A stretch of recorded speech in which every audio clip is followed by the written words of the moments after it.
Hello all and welcome to today's review, which yes, it is a day. It's kind of bright out, summer's kind of coming here, and I wish I had thicker curtains or something like that so you could see me a little bit better. Yeah, I'm ready to review this thing today, this very special review. Going in blind not only to a brand, but to an entire type of liquor today. So as I mentioned a while back, my mom went to China, and I asked for her to bring the Chinese national liquor back. And that is, of course, Baijiu. Baijiu. I don't know how you pronounce it. I was a Japanese, and I majored in Japanese. Well, I didn't major in Japanese, but, I took Japanese instead of Mandarin in college, so I don't know how you pronounce Chinese words. So this is Baijiu. It's a Chinese national liquor. It's also the most brewed liquor in the world, because, as you know, there are 1.3 million Chinese people. And it's fairly unknown outside of China.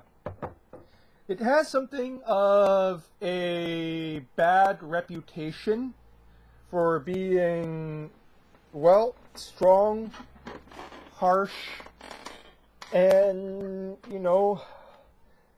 just put it politely, an acquired taste. To put it impolitely, as Dan Rather did, during the trip of Nixon to China, he called it liquid razor blades.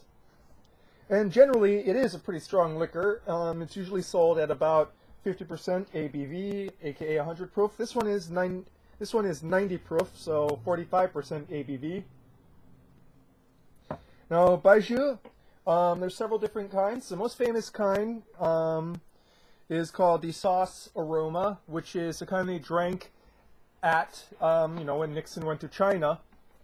And it's called the sauce aroma because it has, it evokes umami, savory senses, savory tastes, and like soy sauce, for example. And Maotai is probably the most, Motai, sorry I mispronounced it, is probably the most popular version of that. I'm trying to get less light in here. But I cannot afford a $300 Motai, even if I could find it. In fact, I cannot find Baijiu anywhere in Hawaii, which is why I asked my mom to bring back some from China when she went to visit my aunt there. And I find that very strange because it's quite easy to go and find sake, shochu, soju, and other Asian liquors here in Hawaii due to the large Asian population. But I wouldn't have the first idea where to get Baijiu in Hawaii. And if any of you know, please tell me down in the comments. Boy, it's a lot of YouTubers make that look so easy. So, what is this particular one that we got here? Well, I went and posted it to Twitter, where there's this guy who gives advice under the name of Mr. Baijiu, and he's written a book about Baijiu, and which I can't recall off the top of my head, but I think it's the only book in English that you're going to find on the subject. And he also answers questions about it. Now, you can find Baijiu for sale in San Francisco, LA, and New York, all the big metropolitan areas. And I believe there's also like a Baijiu cocktail thing. And he's doing his best to try to popularize something that, has something of a bad reputation even amongst ethnic Chinese. I was reading up on the subject, and someone was looking for it, and he went to Chinatown and asked the liquor store in Chinatown, "Oh, you have any Baijiu?" And the owner said, "I came to America so I wouldn't have to drink that kerosene anymore," which is kind of unfair. Now, what I have here is popular in Beijing. It is of the light aroma style because the aroma is not heavy or strong, which is the other style. It's made with pure sorghum. It's, as you can see, it's a clear liquor. And it's also something you're supposed to have with food. So I have a plate of Chinese food from down here, from Panda Express. I know, super authentic. And I'm going to be, kind of alternating, taking bites out of this egg roll and sipping this water here while I am doing this taste test, because it's not really something that you're supposed to be drinking by itself. So let's get to this. This particular brand is called Niulanshan. It's like I said, it's a light aroma style in a style called Ergoutou, which is popular in Beijing, where my mother went. And so let's go and open this up, shall we?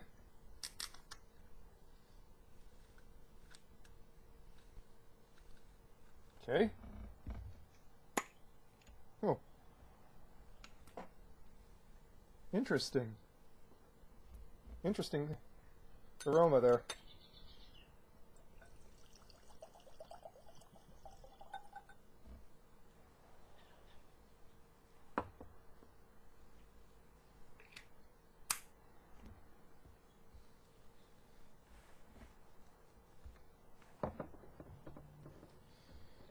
Not a very easy pour bottle. I spilled quite a bit of it onto the glass in my desk here.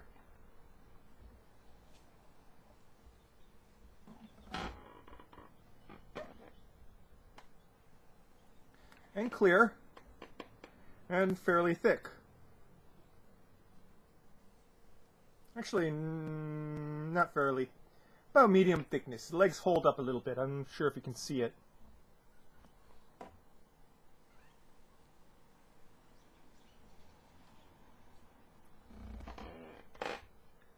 I have never smelled alcohol like this before in my life.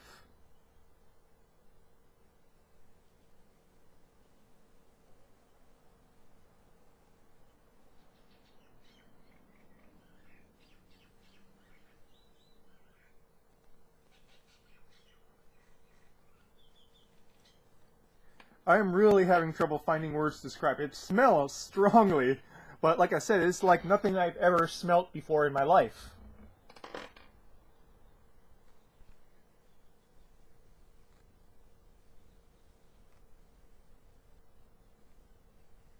I'm guessing like sort of a liquor, almost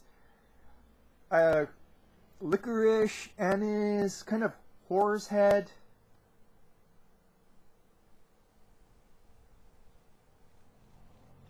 There is a sharp edge to it. It smells pretty pleasant immediate in the front, but there's a sharp edge to it as you inhale it a little bit. It's almost a wee bit medicinal.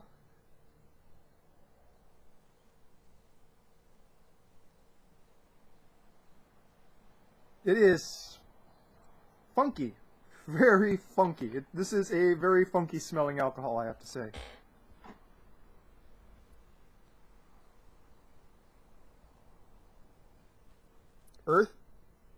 Kind of earthy overtones, I guess.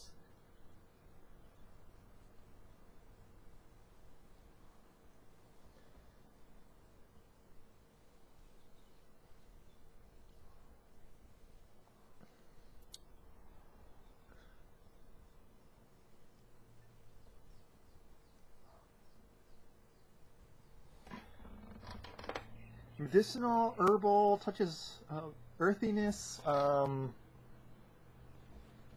If I could get into almost synthesic terms, it's very round and globular smelling.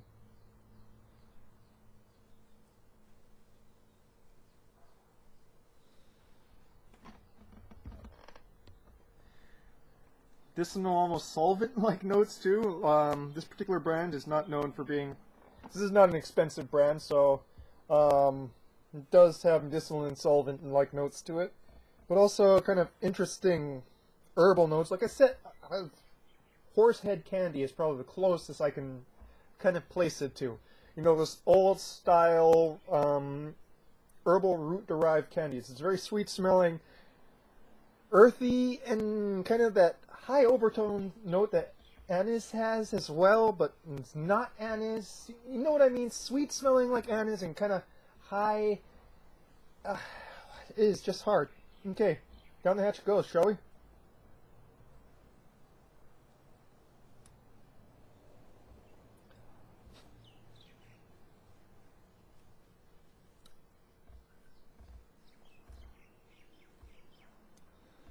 Huh.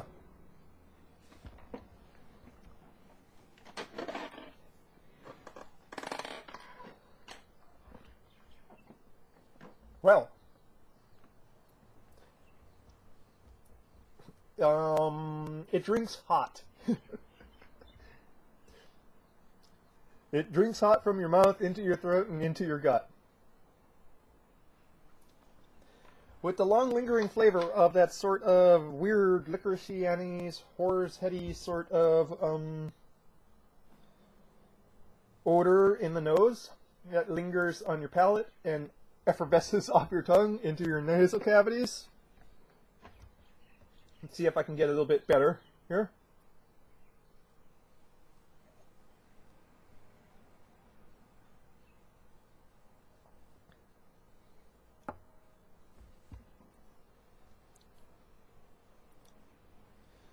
Immediately sweet in the front, and then these really herbaceous, almost like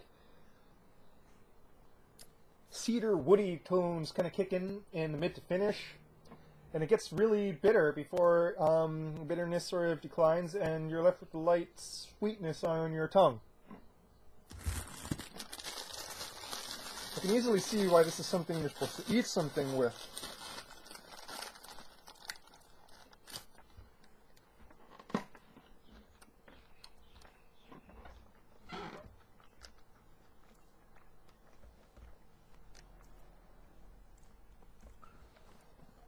Because of the sharpness of it.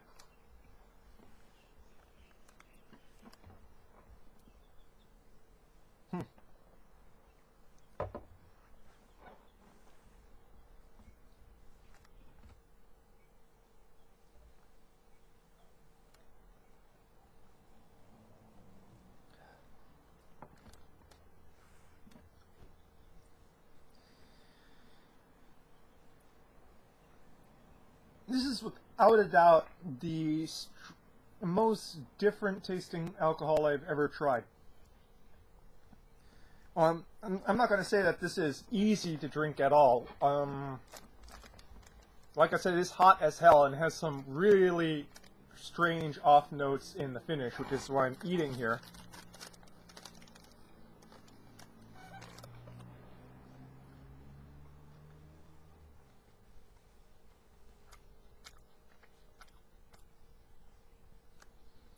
This is definitely an acquired taste, like the more iodine-like Isla single malts. Though I wouldn't compare this. Maybe Mao Tai might be a little bit more apt to be compared to an Isla single malt.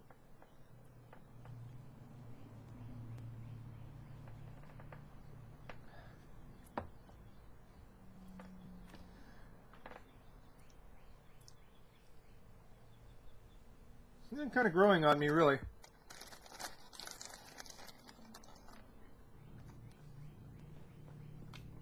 I don't know why.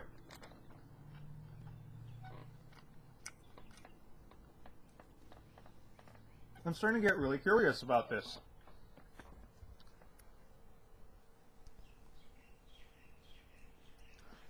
You know, eating kind of clears the taste out of your mouth, the aftertaste out of your mouth, but oh boy. It is a pretty fiery liquor. Well, let me put it this way.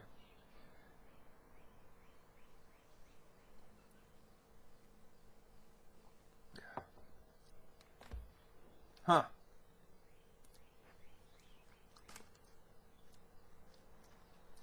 Not really complex.